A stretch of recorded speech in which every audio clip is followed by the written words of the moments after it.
Bismillahirrahmanirrahim. Assalamualaikum warahmatullahi wabarakatuh. Halo kakak-kakak yang soleh dan soleha. Bagaimana kabarnya hari ini? Mudah-mudahan selalu sehat dan semangat ya. Bertemu lagi dengan pembelajaran tematik hari ini. Kita akan belajar di tema kepemimpinan dengan subtema pemimpin idolaku. Dan hari ini kita memasuki pembelajaran yang kelima dan keenam. Sebelum memulai pembelajaran, yuk kita baca basmalah bersama-sama. Bismillahirrahmanirrahim. Baik kakak, di pembelajaran kelima ini kita akan belajar tentang jenis-jenis tari berdasarkan genre atau alirannya. Namun sebelumnya silakan kakak baca dulu teks yang ada di buku paket halaman 90. Teks tersebut menceritakan tentang tari Janger yang merupakan tari yang terkenal di Bali. Silakan baca teks secara seksama ya. Setelah kakak baca teks tersebut, ada beberapa kosakata yang memiliki sinonim atau arti yang sama. Di antaranya yaitu melancong, sinonimnya yaitu berwisata. Contoh kalimatnya, banyak wisatawan asing berwisata ke Bali. Kemudian ada kosakata populer, sinonimnya yaitu terkenal. Contoh kalimatnya, tari yang paling terkenal di Bali adalah tari Janger. Kemudian kosakatanya formasi, sinonimnya adalah barisan. Contoh kalimatnya yaitu, setelah masuknya iringan-iringan Janger dan kecak akan membentuk barisan. Kemudian kosakata atraksi, sinonimnya adalah pertunjukan. Contoh kalimatnya, penonton kagum dengan pertunjukan tari Janger. Selanjutnya ada kosakata posisi, sinonimnya yaitu kedudukan atau sikap ataupun bisa keadaan. Nah, contoh kalimatnya, dalam melakukan tari Janger, penari putri kebanyakan posisi bersimpuh. Nah, silakan kakak salin sinonim kosakata ini di buku paket halaman 91. Untuk contoh kalimatnya, kakak boleh menggunakan kalimat sendiri.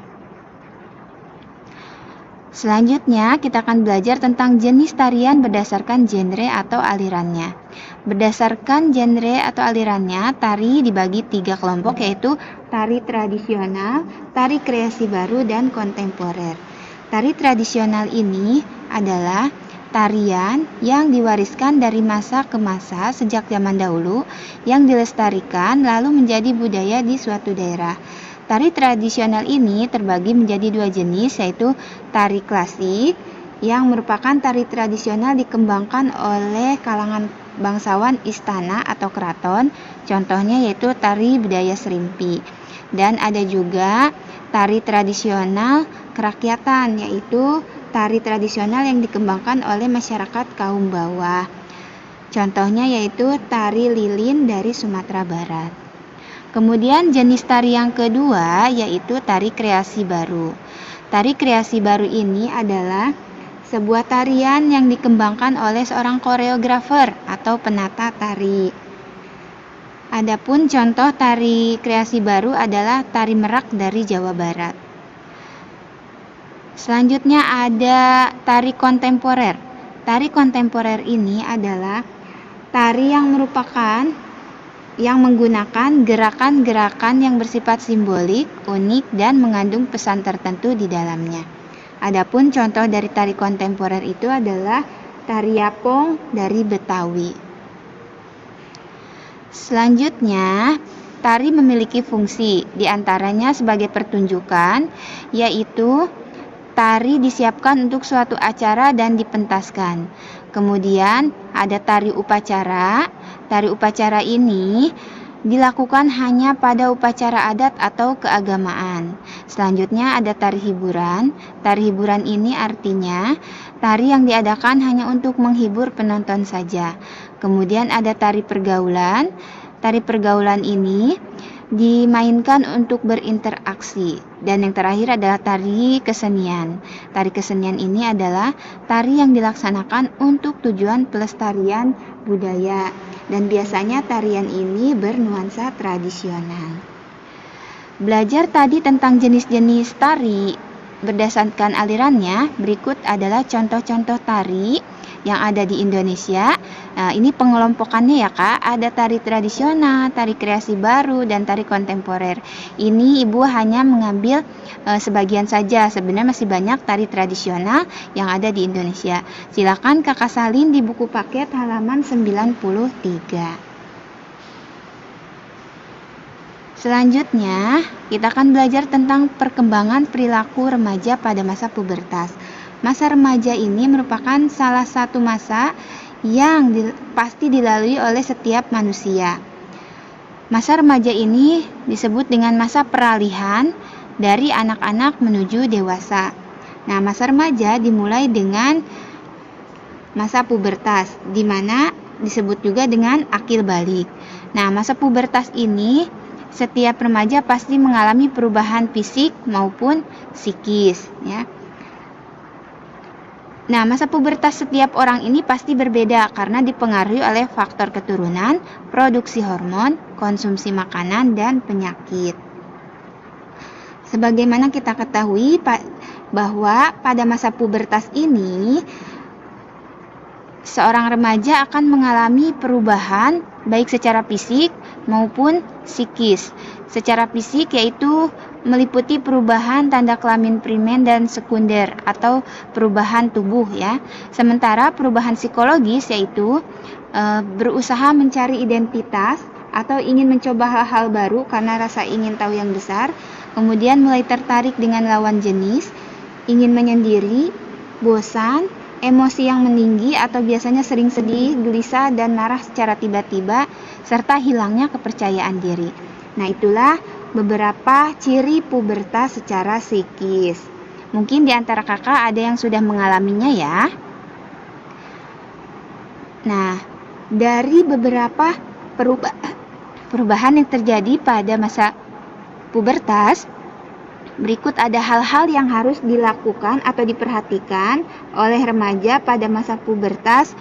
Di antaranya, pilih pergaulan yang baik, bisa membatasi diri dalam pergaulan dengan lawan jenis, cari pengetahuan yang berhubungan dengan masa remaja, jangan terbawa arus negatif, pertebal keimanan, dan biasakan berkomunikasi atau terbuka dengan orang dewasa yang dekat denganmu, misalnya orang tua.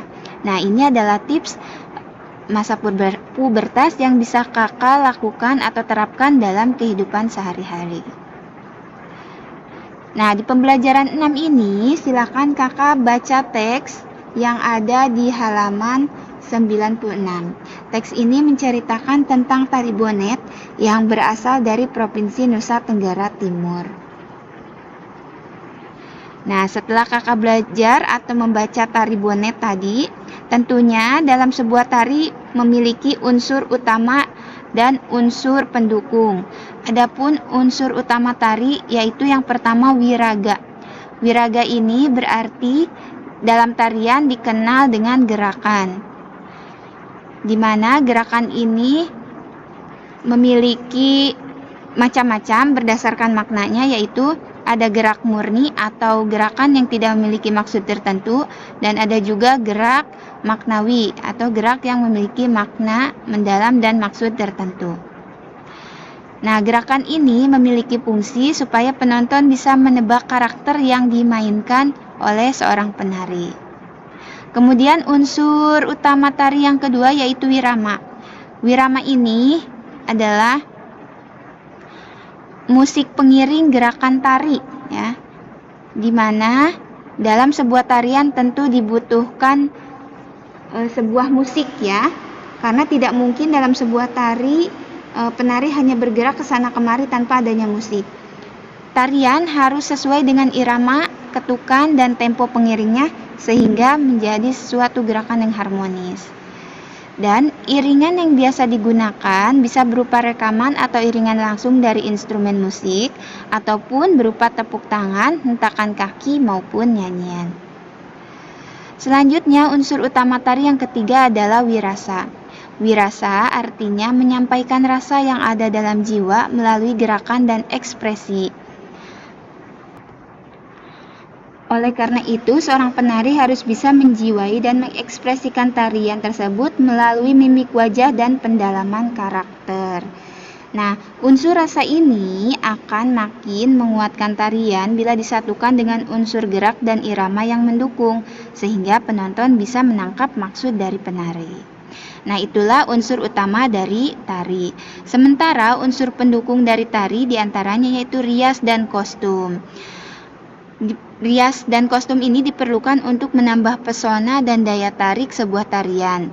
Sementara rias wajah juga sangat mendukung karakter penari untuk menyampaikan pesan tarian. Selanjutnya yaitu pola lantai. Nah, pola lantai ini merupakan pergerakan penari yang diperlukan supaya penonton tidak bosan. Dan pola lantai sangat penting supaya gerakan yang ditampilkan oleh penari itu selaras, kompak, dan teratur, terutama bagi tarian yang dibawakan oleh penari yang banyak ya, atau tari kelompok. Selanjutnya ada unsur properti. Properti adalah alat pendukung keindahan tarian seperti selendang, piring, payung, kipas, dan lain-lain. Nah, itulah unsur pendukung dari sebuah tari. Alhamdulillah, pembelajaran tematik hari ini telah selesai. Mudah-mudahan apa yang Ibu sampaikan bisa bermanfaat dan bisa dipahami. Terima kasih untuk semuanya. Tetap semangat belajar dan selalu jaga kesehatan. Sampai jumpa di pertemuan selanjutnya. Wassalamualaikum warahmatullahi wabarakatuh.